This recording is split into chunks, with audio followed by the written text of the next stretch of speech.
Tiger Woods' second start of 2017 began late last night in the United States. Here's his second shot to his final hole, the 9th in Dubai. An excellent iron shot that would set up a birdie opportunity. How about the rest of his round and the rest of his highlights? Were there any? You're going to find out because he is under a lot of pressure. We're getting started here on Morning Drive. From one desert, let's send it to another and check in early in the morning in the Valley of the Sun with our Matt Janella. All right, front gates of the Waste Management Phoenix Open, and lo and behold, yes, there's people waiting outside for tickets. Where are you guys from? Vermont. Canada. New Hampshire. And the goal of getting here this early is? 16. 16. Yeah. And what did you bring with you? Party and a good attitude. Come on.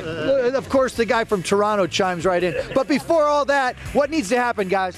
Morning Drive starts right now. All right, let's storm the gates. Yeah. Sorry, Don.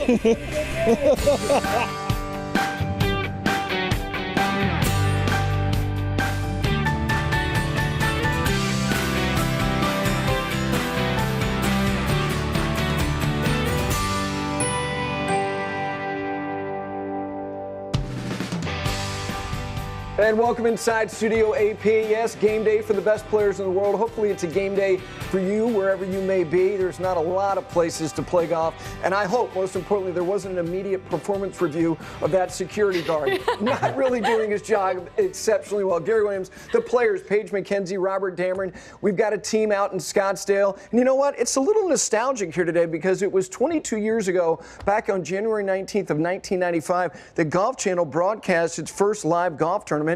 It was Dubai. It was this event. And I would imagine Kelly Tillman, Rich Lerner may be getting a little weepy this morning. Good morning. A lot has happened since then. And I guarantee you, Matt Janella has already found the bar. There's got to be a Bloody Mary or a mimosa somewhere around there this time of day. That's how I storm the studios of Golf Channel every morning. I'm just so excited to come in and be with you guys. I run through the gates, security chasing me down the halls.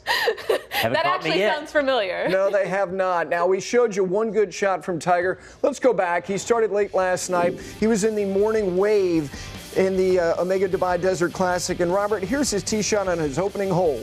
Opening hole, little first tee jitters, pulls it way left. Look at this, though. That is a lot of dejection for the first shot of the golf tournament. Well, here's his second shot, Paige. I think that's because he knew where he was, and that's in a bunch of hay. You can see it looked like a good swing, but not solid contact. There's a splash in the desert, not too far in front of him. You're right. It was very lush grass. Couldn't get it out of the native area. So, Robert, now here's his third. He hits an okay shot. Probably caught it just a little bit thin because it hits well onto the green and will not stop. Trickles all the way into the back trap.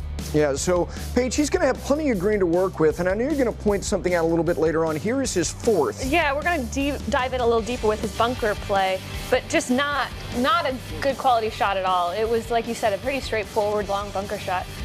Just start off with a bad everything on the first hole. You're right. He had 30 feet for par on an opening par 5, and he, raises himself kind of gingerly up out of that bunker. And again, trying to draw conclusions about his health is something that is the narrative right now as we start 2017. Now, Robert, let's get back to his tee shot here on 12. Well, saw a good full turn, a really solid rip at it.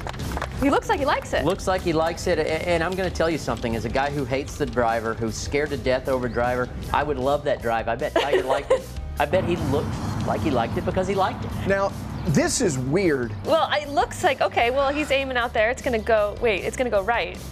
This guy looks like Tiger Woods. That is not Tiger Woods hitting a shot like that. That is a straightforward putt from just off the putting surface that he left 20 feet short. And not even close to the correct line. No, so he would make another bogey there. Now here on 18, and you can look at this shot, and this is 100 yards, and you're going, all right, that looks pretty decent. It's on a good line. It made me think about Quicken Loans when he did that little demo of about the same distance from the front of that 10th tee and rolled it back into the water. From 100 yards, you know that's a good number. All that is slowing down into it, not being confident. You slow down, you slip the sand wedge under the ball with a little more loft. It's got a lot of spin, lands short, backs into the water. He's in a whole lot of trouble about missing back-to-back cuts because he's going to need a very good round, and we're going to have more on the conditions he may face tomorrow. But Sergio Garcia, his best result in this event is a tie for 11th back in 2009, a very good opening round, and there was certainly an advantage to playing in the morning wave as opposed to the afternoon. But with respect to Tiger Woods, there was several comments made during the broadcast about him kind of gingerly, kind of half wincing. So a lot of what we've heard already, we heard it last week, it started again this week. What about your health? No, I wasn't in pain at all. I was just trying to hit shots, and I wasn't doing a very good job. At the end, I finally hit some good ones, but the damage had already been done. And on top of that, I could have hung in there, could have shot something near even par if I would have made some putts, but I made nothing. Was it the speed of the greens that was a little bit different? Yeah, I just could not hit the putts hard enough. I left every putt short. What I thought was downgrain, downwind, it would be quick downhill, and I still came up short. Into the wind, uphill putts into the green. I put a little more hinge on it going back to try and get a little more hit to it, and it still didn't work.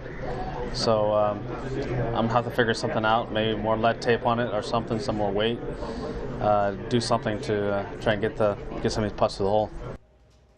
So his scorecard looks like this, and you can see not a birdie on the scorecard. The last time he played a round that was a birdieless round was 2014 at the World Golf Championship, Cadillac Championship, opening round of the 77. Those 5 bogeys, 2 of them being on par 5s on his opening hole on 10, and then you saw him hit that wedge shot into the water on 18. Actually did a pretty good job of getting up and down from there. 9 of 14 fairways, a total of 33 putts, which is an excessive number, certainly.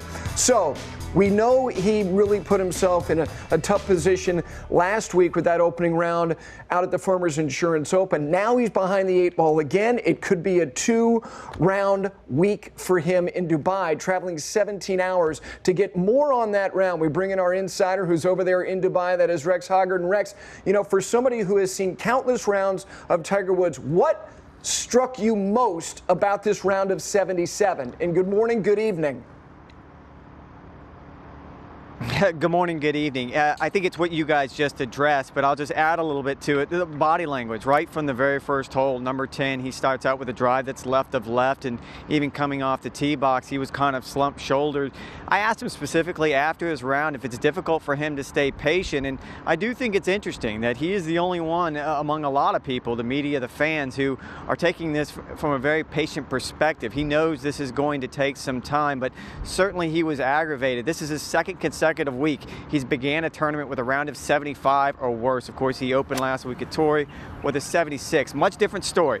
Last week at Torrey, he hit just 4 fairways on day 1. He actually drove the ball much better today here at Emirates Golf Club, and it really boiled down to some shaky iron shots and some terrible putts. As you just heard, he felt like he left about 16 putts short. He didn't know why he couldn't get the pace of the greens. He felt like he was much more comfortable on Wednesday. He really got behind the 8 ball, though, as you pointed out. He went off early, and tomorrow, when he's supposed to tee off just after noon here in Dubai, it's supposed to be very, very difficult conditions. All right, one of the people that he played with is Matt Fitzpatrick, who I'm sure it was a real thrill for him to have a competitive round with Tiger Woods. What about Matt Fitzpatrick? Because he's won a big event, and obviously he was a member of that European Ryder Cup team. Well, keep in mind, Matt Fitzpatrick was 2 years old in 1997 when Tiger Woods won the Masters. He is part of that generation that grew up idolizing Tiger Woods. He said this is a round he had been looking forward to for quite a while. I spoke with him after the round. This is what he had to say about that first pairing. It was absolutely amazing. Yeah, for anyone my age growing up, he's obviously always been an idol for everyone, let's be honest, and for my first time playing with him was absolutely awesome. We sort of had a little bit of talking back and forth and as the round went on, but yeah, it was a great experience. Now, it is interesting. I also spoke with Chubby Chandler, who's the agent of Danny Willett, who was also in that pairing, who was also playing with Tiger Woods for the first time. And Chubby told me that Danny actually requested a few weeks ago, when they learned that Tiger was going to be playing, to have the opportunity to play with him the first 2 rounds. Gary, Back to you. All right, Rex, more from you coming up a little bit later on. He is live in Dubai. And when we look at this, consider his scores so far, 76, 72, and now a 77.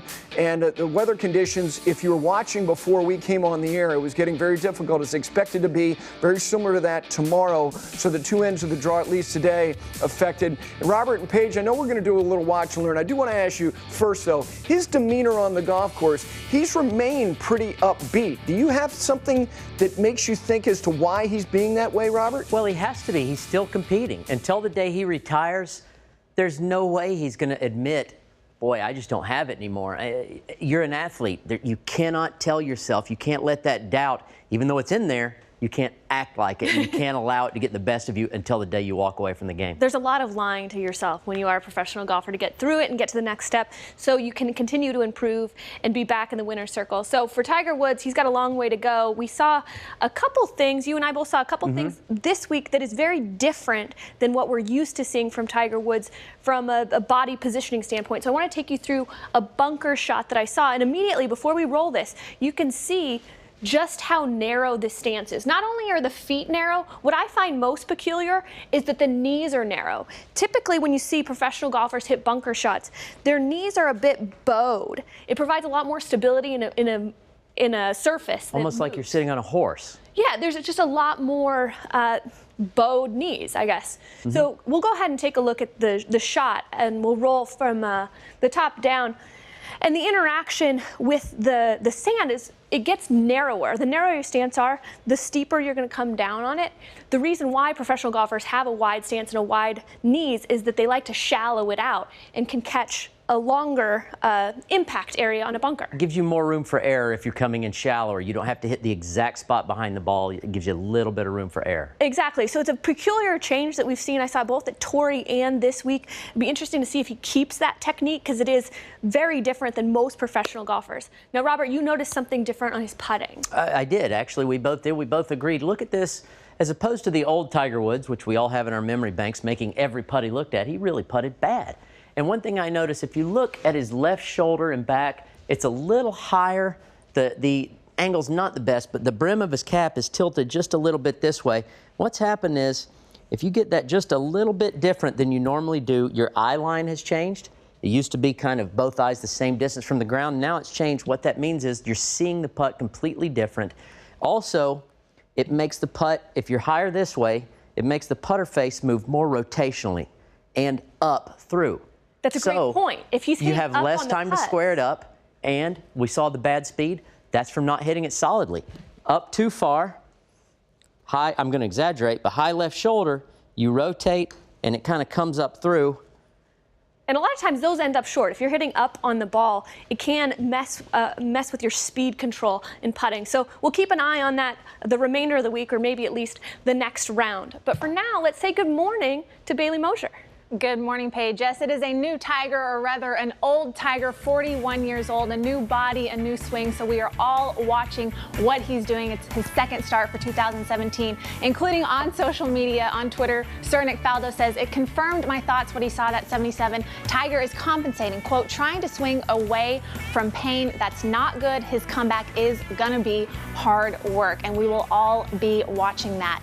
Craig Perks chimed in with, it's just sad. Hashtag Dubai Desert Classic. Hashtag goodbye Desert Classic. He's probably going to miss the cut, Tiger Woods, unless something miraculous happens in his second round. And then Danny Willett, who played with Tiger today, said it's a real honor to play with Tiger Woods. Fingers crossed the weather stays good all week, which tomorrow the winds are forecasted to be about 30 miles per hour. So we will all keep our eyes tuned to see what happens in round 2 in Dubai. More social media coming up this morning. But now, Gary, back over to you. Yeah, thank you, Bailey, very much. His second round will conclude right before we come on the air tomorrow at 8:30. Sergio Garcia, your opening round leader of 65. You can see some other notable names. Ian Poulter, good start for him. A couple players you don't see there. Stenson McDowell shot 68. Tiger 77 in 7 starts in Dubai. His average scoring in the opening round, 67.5. So, from one desert to the other, we've got a team out there for the Waste Management Phoenix Open. We say good morning for the first time. A little chilly before the sun rises. Chantel McCabe, Charlie Reimer, good morning to you too. Good morning, Gary. I'm not sure what the temperature is in the studio, but out here in Arizona, it's 44 degrees as players are just arriving to the driving range. It's good to be with you, Charlie. You're all bundled up. This is about as bundled as I've seen you. I know. If you see me with the gloves on, you know it's cold, folks. And it'll get a little bit colder right before the sun does come up. But it's interesting to watch some of the guys warming up here underneath the lights right now. Well, it was not 44 degrees in Dubai, where Tiger played a birdie-free 77 first round. So your reaction to where Tiger's at now? Well, I think then this whole process for Tiger Woods getting back into being competitive, I've been real consistent. Then we got 3 questions that have to be answered. Can he play? How's his health going to hold up? Does he want to play? And then finally, how is he going to play? I think we're in that step 1 right now. Can he play? Can that back hold up? I know a lot of folks that watched a lot of the golf last night remarked that it looked like he was very tentative and walking around, getting out of bunkers. I noted that in the highlights that we've seen already. I will tell you this from personal experience, Chantel. I've been out walking with Tiger Woods, calling shots, calling the live golf. When he was clearly in pain. And privately, he told me, I'm hurting. And then when the cameras rolled, I asked him directly, are you hurting? No, I feel great. He will not admit to feeling pain from my experience in dealing with him, even when he's hurting. I know after his round, he said yesterday, I'm fine. Right. I question that a little bit just because of the experience that I've had with Tiger. I think we all have to be patient with him. He's got to prove to himself that back can hold up, and I think that's where we are right now. It just doesn't look very comfortable to me on the golf course. Well, it's going to be an uphill climb for him at the Omega Dubai Desert Classic, but it's all about fun this week here in Arizona. And I know you want to give us a little bit of teaser of the Pro-Am you played in yesterday with Ryan Moore, and you had a little bit of a camera on your head there. I went with a GoPro on the visor. I started out in the tunnel. You guys are going to get to maybe experience a little bit of what I experienced yesterday in the Pro-Am that set attendance records yesterday. I think a lot of it had to do with the fact that all these people knew I was coming out to the golf course. Of course. They want to come see some of the big timer. They were definitely here to support you and only you. Well, I am at this event for the very first time, and it really is something. This is a look at the attendance numbers, as Charlie alluded to. 78,000 people came out for the Pro-Am to see Charlie. And I mean, you really have to be here and see it to believe it. And speaking of being here, everybody seems to be making their way to one hole, in particular the 16th. And to take us inside of the stadium experience, let's send it on over to Matt Janella. All right, we're in, and we're a little early. Gates aren't even open yet. We have the run of the place. The run of the place being the 16th tee, the Waste Management Phoenix Open. The greenest show on grass, and we're going to be here all day long. That and a lot more right here on Morning Drive.